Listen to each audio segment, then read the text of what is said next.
Alright, so let's make gyoza, one of my favorite types of dumplings, and I'm gonna show you how to do it all within under about 11 minutes.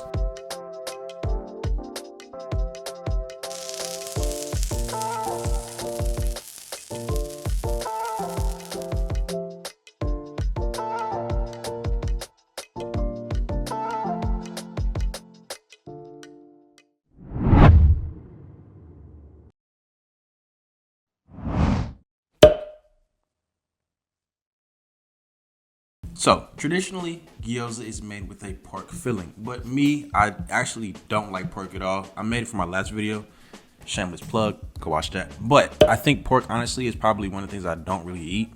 So today we're making it with chicken thighs instead of pork. Chicken thighs incorporates a couple things. One, it's a lot more juicier than chicken breast because there's a lot more fat in it. And then two, in my personal opinion, it's better than breast, so thighs it is. First, take about 2 cups of cabbage and chop it finely so it will mix well with the other ingredients. Once it's chopped, sprinkle about a teaspoon of salt over the cabbage and toss it well. Let it sit for about 10 minutes. This will help draw out excess moisture and soften the cabbage so it can go well with the other ingredients. While the cabbage is actually resting, grab your chicken thighs. I'm using bone-in skinless chicken thighs, which I'm going to grind myself using a food processor for a very fine texture. Simply chop the chicken thighs into chunks and post them in the food processor until they are finely ground. Add the chicken into a large mixing bowl when you're done. Next, let's add some fresh flavors. Grate about a teaspoon of fresh ginger and add it into the chicken. Then mince 2 garlic cloves or grate them in and toss that in as well. Chop up 2 scallions, both the white and green parts, and add them into the mixture.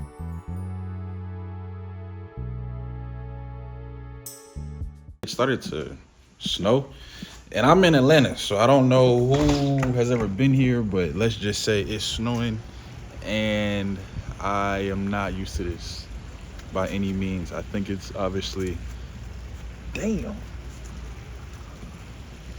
Yeah, it's in the middle of winter. It's currently January, I think 22nd or something. As I'm about to get back in the house. Let's get back to the video.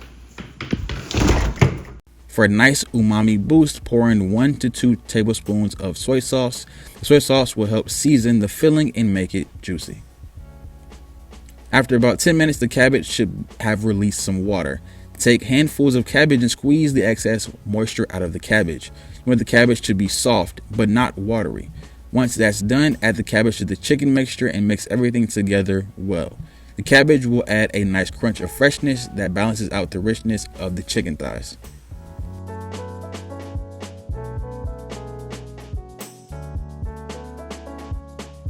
If I do not tell you anything else in this entire video, I will tell you this. This is the most tedious part of this entire video. I'm recording this the day after, and I'm still mad about the fact that this took forever to do.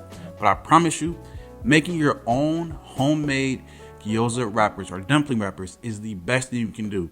You can make a bunch of them for like $5. I made like 50 of them last night, as you're probably about to see in about 10 seconds. And then you can also freeze them, save them for later, and use them for other things as well. You can get these like regular ones that I'm about to put on the screen somewhere up here for like $5. But when you buy bread flour in itself, you can make thousands of them. So my recommendation is always to get your own and make them at home. First things first, it's debated if gyoza needs to be wrapped with homemade dough or store-bought dough. As an avid dumpling eater, I'm always going to advocate for fresh dough. Start by grabbing a mixing bowl and adding about 2 cups of all-purpose flour. This will be the base for our dough. Next, sprinkle in a pinch of salt. This will give our dough a little bit of extra flavor. Now, heat up some water. You'll need about 3 to 4 cups of hot water. It should be hot, not boiling, but just hot. The heat helps the flour hydrate a little bit better. Slowly pour the hot water into the flour mixture while stirring continuously. Add the water gradually so it doesn't become too wet or all at once. Keep mixing until the dough starts to come together. Once it begins to form a dough, transfer it to a clean surface and start kneading it for about 5 minutes. You want the dough to feel smooth and elastic. If it's too sticky, sprinkle a little bit of flour. If it's too dry, of course, add a little bit of water. When it's ready, wrap the dough in plastic wrap or cover it with a damp cloth and let it rest for no less than 30 minutes. This allows the gluten to relax and makes the dough easier to work with. After the dough has rested, dust your countertop with a little bit of flour and roll the dough until it's about 1/8 of an inch thick. This is the perfect thickness for dumplings. Now, take a round cookie cutter about 3 inches in diameter and press it down on the dough. Give it a twist to make sure you clean it all out. Keep cutting out in circles until you've used up most of the dough. Don't worry if there are scraps, just gather them up, roll them up again, and keep cutting. Once you've got all the dough into circles, you're ready to fill them with your favorite dumpling filling.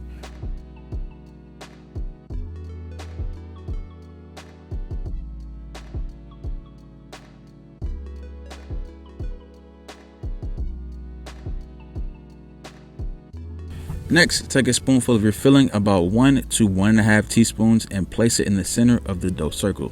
Be careful not to overfill, as this can make the gyoza harder to seal and cause them to break during cooking. You want the filling to be centered and not too close to the edges. Now, fold the dough over the filling to create a half moon shape. Gently press down the edges to seal the gyoza. To make sure they're well sealed, you can pinch the edges together with your fingers or use a fork to crinkle them, but for me, I just use a simple soft fold. For that classic gyoza look, you can pleat the edges by pinching small sections together along the sealed edge, creating little folds as you go. This step isn't just decorative, it also helps the gyoza stay closed during cooking, but there's multiple ways to do this. Whatever you choose out of the 3 will definitely work. Once your gyoza is sealed, place it on a plate lined with parchment paper to keep them from sticking. Repeat this process for the rest of your dough and filling until you have a full batch ready to cook. Don't overcrowd the gyoza, and be sure to keep them covered with a clean towel or plastic wrap while you work so they don't dry out. Now that we've got our gyoza all ready to go, let's make a quick and easy dipping sauce that's the perfect complement.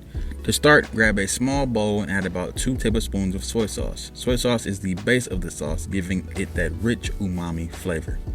Next, add in 1 tablespoon of rice wine vinegar. The vinegar adds a nice tanginess that balances the saltiness of the soy sauce and brightens up the flavors. If you like a little bit of sweetness, you can add about 1 teaspoon of sugar, but this is also optional. I didn't do it, so I don't recommend doing it either. It depends on your taste preference though. For an extra depth of flavor, add 1 teaspoon of sesame seed oil. The sesame oil brings a nice toasty, nutty aroma that pairs perfectly with gyoza. Then grate or finely mince a small garlic clove and add it to the sauce for a little bit of extra punch. Now that we've got our gyoza ready, it's time to cook them. We're going to pan sear them first to get a nice crispy bottom and then steam them to cook the filling through. It's a simple but delicious method that gives you the perfect gyoza every single time. Start by heating a non-stick skillet over medium-high heat. Once the pan is hot, add about 1 to 2 tablespoons of oil. Vegetable oil or sesame seed oil is what I recommend here, but I damn near use olive oil for every single thing. So if you have it, use that. Now, carefully place your gyoza in the pan, making sure that they're not touching each other, and then let them cook for about 1 to 2 minutes, or until the bottoms are golden brown and crispy. Once the bottoms are nice and crispy, it's time to steam the gyoza. Carefully add about 1/4 cup of water to the pan. Immediately cover the pan with a lid to trap the steam. Let the gyoza steam for about 5 to 6 minutes or until the water has mostly evaporated and the gyoza are cooked all the way through. You know they're ready when they're no longer sticking to the bottom of the pan and the filling is piping hot.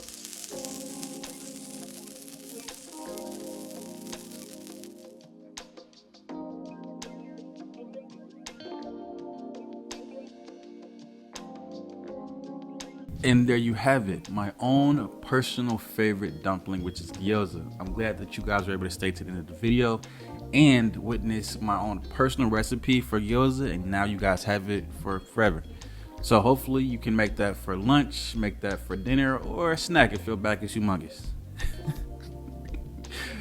Anyway, until next time, hope you enjoy your dinner from Chase Andy. Click to my right or somewhere on this screen currently for my next amazing video, and don't forget to click the subscribe button in the menu below. Till next time, just trying to figure all this shit out.